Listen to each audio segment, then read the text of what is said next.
Hey, what is up? Matt here from Surplus Trader Secrets.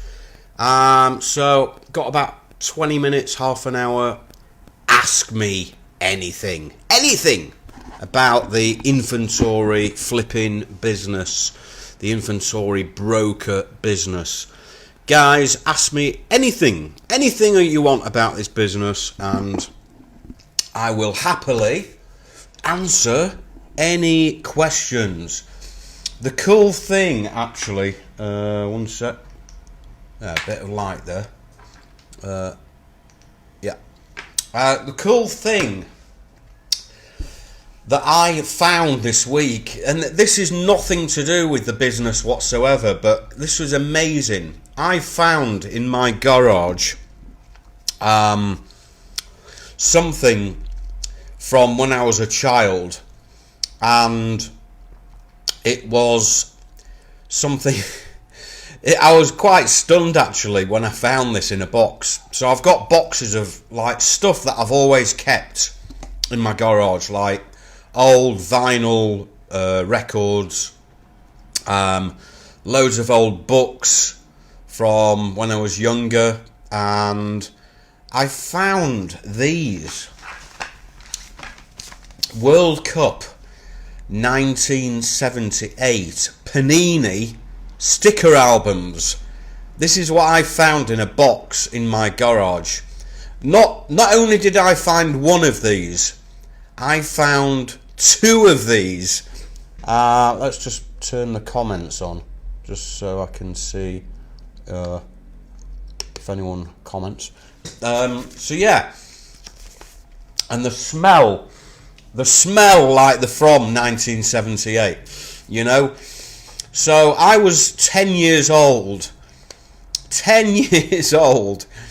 and I actually remember because I was at middle school, and a friend of mine, his father worked in a wholesaler's, and he basically was able to get boxes of the stickers. I'm going to open this up in a minute. He was able to get boxes of the stickers for these, and what we did was, this was when I was 10 years old, we actually started selling the boxes of stickers at school to make money.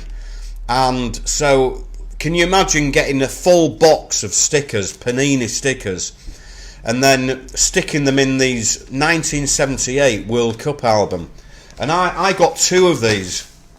I got two of them, and believe it or not, I've got all these, like, let's just show you, all these stickers in here, all complete, almost complete actually.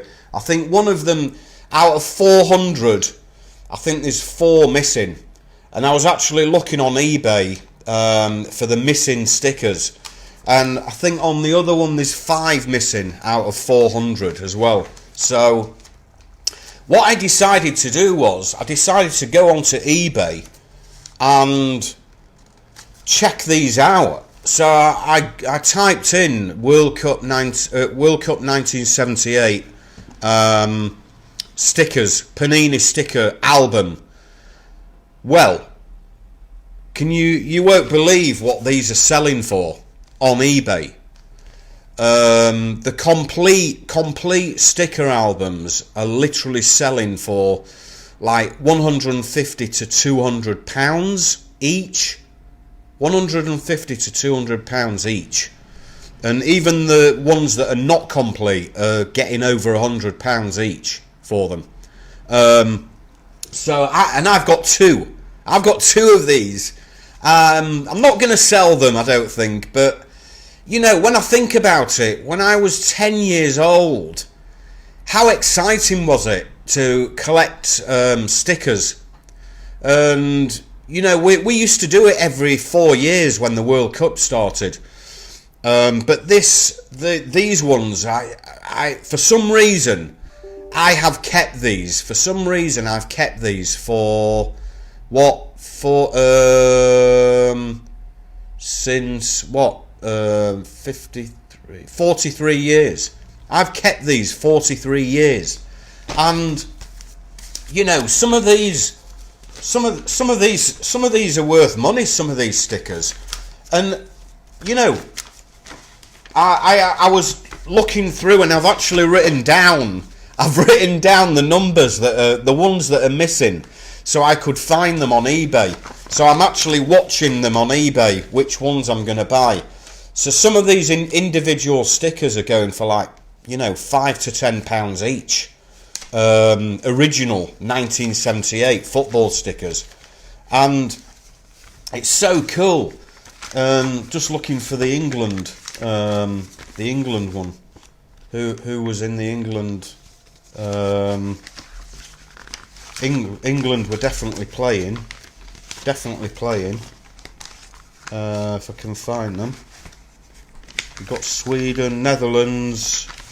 Talking of Netherlands, I'm going to the Netherlands on Monday for several days, and I'm going to go see a few customers of mine, and it's going to be a mixed trip. It's going to be business and pleasure as well. So I'm staying in Amsterdam, and we've got to do all the COVID tests before we go, and fill out all the forms and all that stuff. Just looking for England. Where is England? I can't find them now. We've got Argentina, France, Italy, Poland, Germany, Tunisia, Mexico, Spain, Sweden, Brazil, of course, Iran, Peru. They were in the 1978 World Cup. Can't believe that. England. They only got half a page, not even a full page. Half a page we got in this World Cup album back in 1978. We've got Ray Clemence, Emlyn Hughes, Trevor Brooking, and of course the legendary Kevin Keegan. But how I couldn't believe it when I opened. Do you know the stuff that I have kept in my garage? So I've got loads of old annuals, kids annuals, and I was checking some of them out on eBay as well. You know, some of these annuals are from the early 70s kids annuals, and some of them are worth really good money. But these, that's a different one, is that one.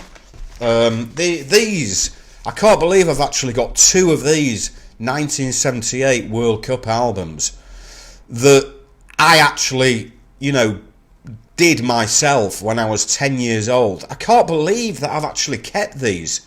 What a great find.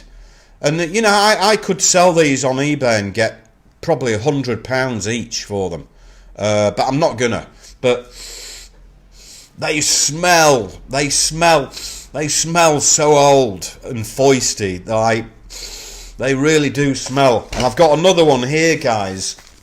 This was from, I think it, oh God, the sticker's just fallen out. Oh no, these were, you had to put things on the back to stick them on as well. They weren't even proper stickers. You couldn't peel them off. I better be careful here. But this is from 1978 Panini. This is a 1978 Panini album for the Euro. This was obviously the Euro football.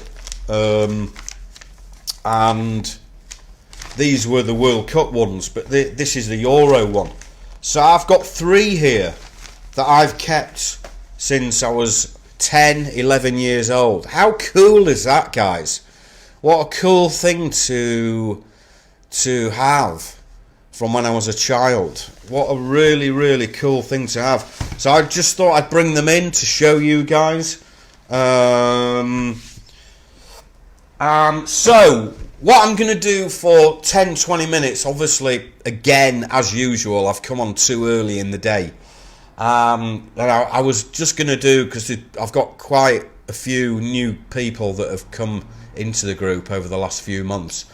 And what I was going to do was just basically, you know, ask me anything, basically. You know, ask me anything about this business of, you know, finding surplus pallets of inventory from one company and then flipping those goods onto another company. You know, a lot of people always message me and ask me things, so I thought I'd do a live on here, ask me anything. So if anyone is on here and you want to ask me anything whatsoever about this business, you are more than welcome. Just seeing if there's anything else I can show you. Yeah, so basically, from Monday, I'm travelling to the Netherlands to see one or two customers. One of them I've never met, and I've been dealing with them for over 10 years, and I've never actually met them face to face. So that's going to be pretty cool. So I'm going to fly to Amsterdam, and then I'm going to get a train over to meet these guys, these Dutch guys. And I must say, it's an absolute pleasure doing business with, you know, Dutch people. They are just great people to do business with. And when I go to the Netherlands, I absolutely love meeting them and hanging out with Dutch people. I really like them. They're just really easygoing guys.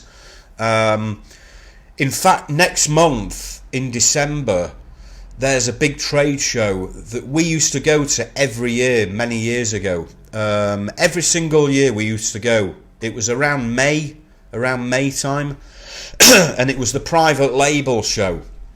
And basically the private label show is, you know, companies selling products that you can get made under your own brand, under your own label. And it was mainly food companies. And we used to go every May every year.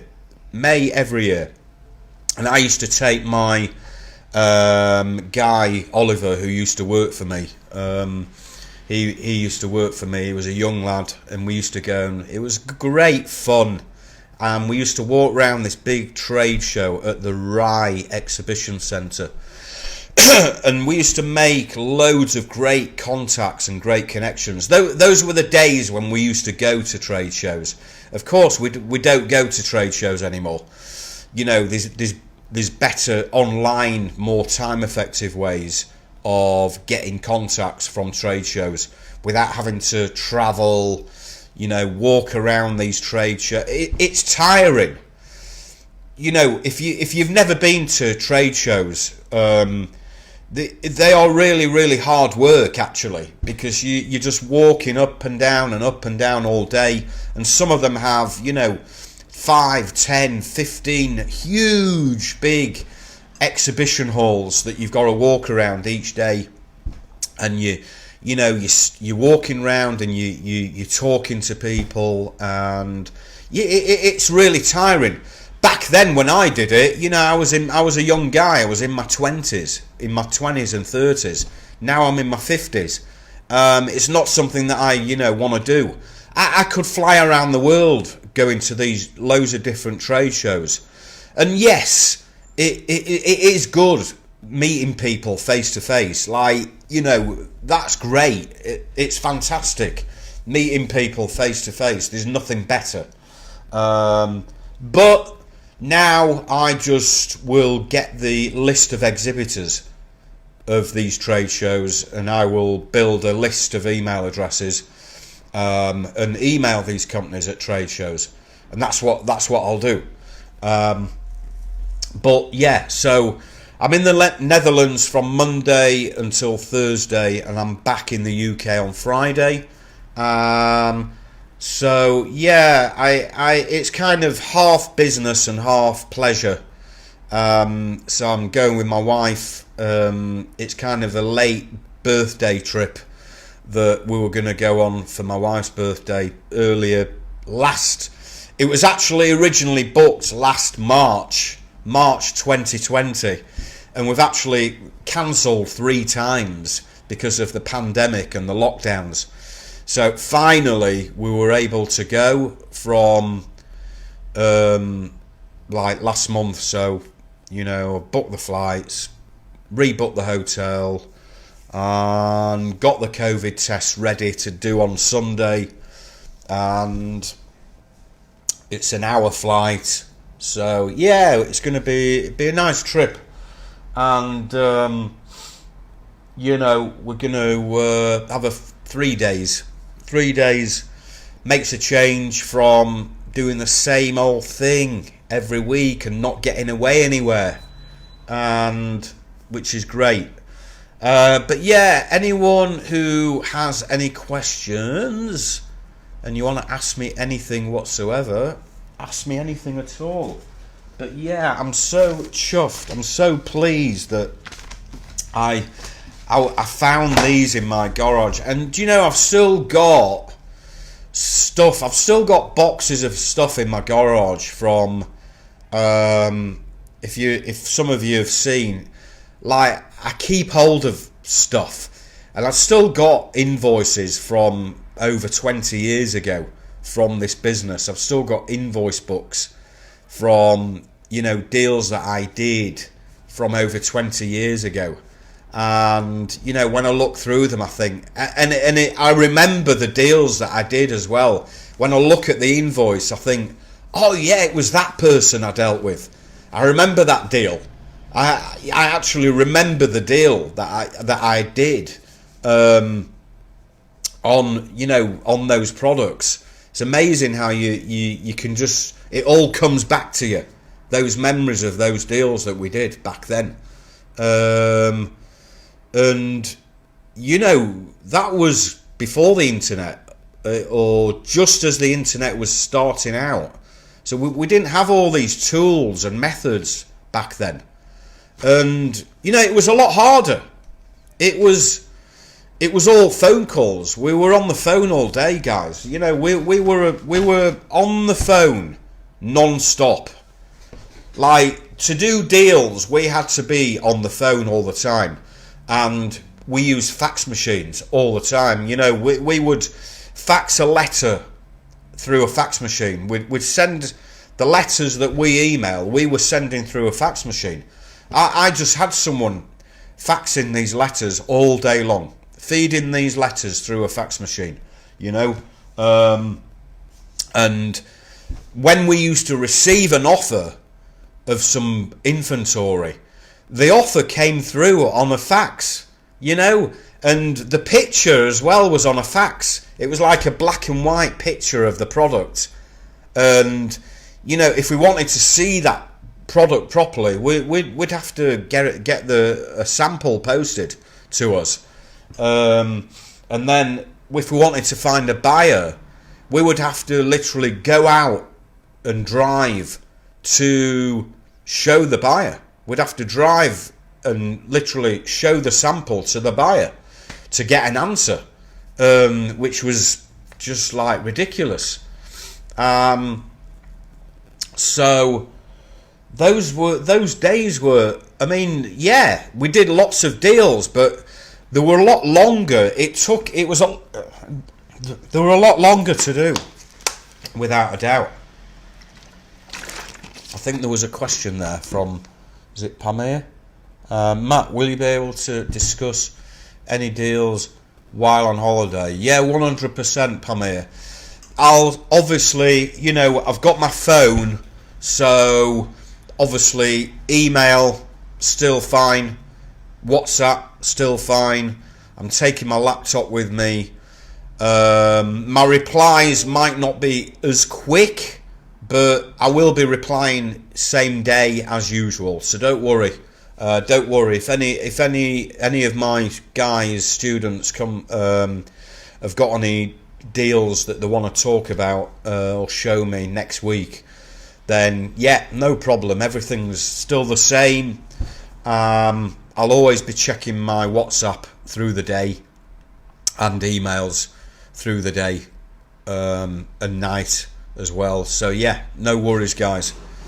So I don't think there's anyone here. I think again I've come on too early. What I should try and do is a few like late evening lives. That might be a good thing to try. Some late evening stuff. Got another one here. How would I present this as a business plan to my accountant, bank manager, HMRC, etc.? Good question, Mark. Why would you need to present a business plan to your accountant, bank manager, and HMRC? For what reason? I mean, you can set up a business without doing a business plan with for a bank. Reason I say that is because when you set up in business doing this, it's not like you need to ask a bank manager for a loan or an overdraft or anything like that. Not unless you obviously want a loan or overdraft to maybe come into my program, but you don't need a loan or overdraft facility to buy stock with, because the way we do deals, we are finding buyers who are on specific payment terms which enable us to pay for the goods without borrowing the money, without using an overdraft. So yeah, I mean, years ago I set up on my own and I never needed a business plan.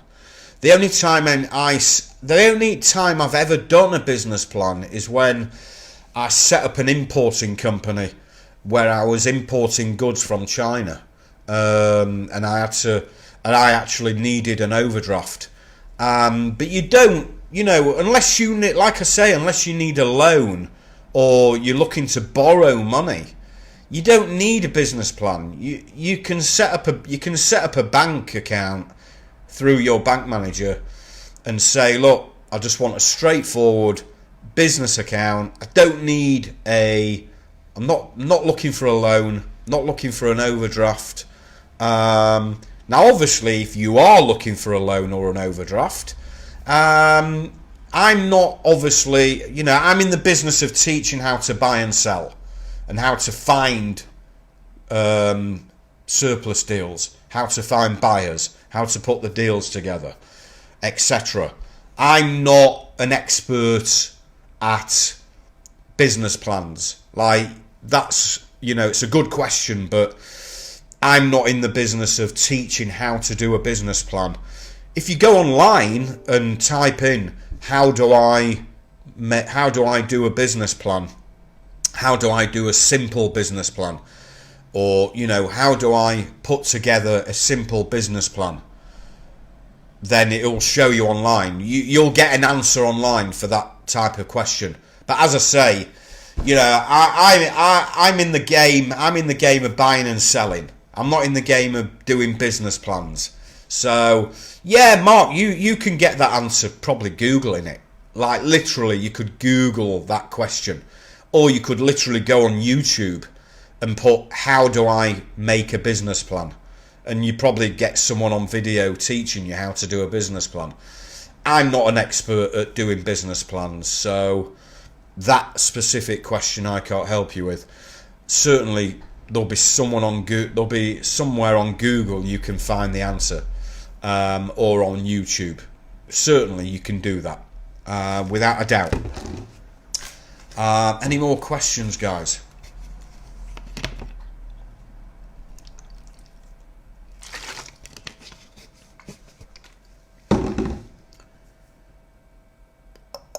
Any more questions? So we're going to call it a day, I think, because there isn't really many on here, which not a problem. The best thing is for guys that see this and have a question afterwards, you're more than welcome to put in the comments a question that you've got on anything to do with this business of flipping inventory. Okay, anything whatsoever, put in the comments and I will answer it later on, or whenever you put a question in the comments. All right, guys, so we will leave it at that for today, and what I'll do is next week I will do a live from The Netherlands. When I'm in the Netherlands next Monday, Tuesday, I'll do a live over there, and you will see me in Amsterdam live, and we'll have a live from over abroad in Europe, which will be pretty cool.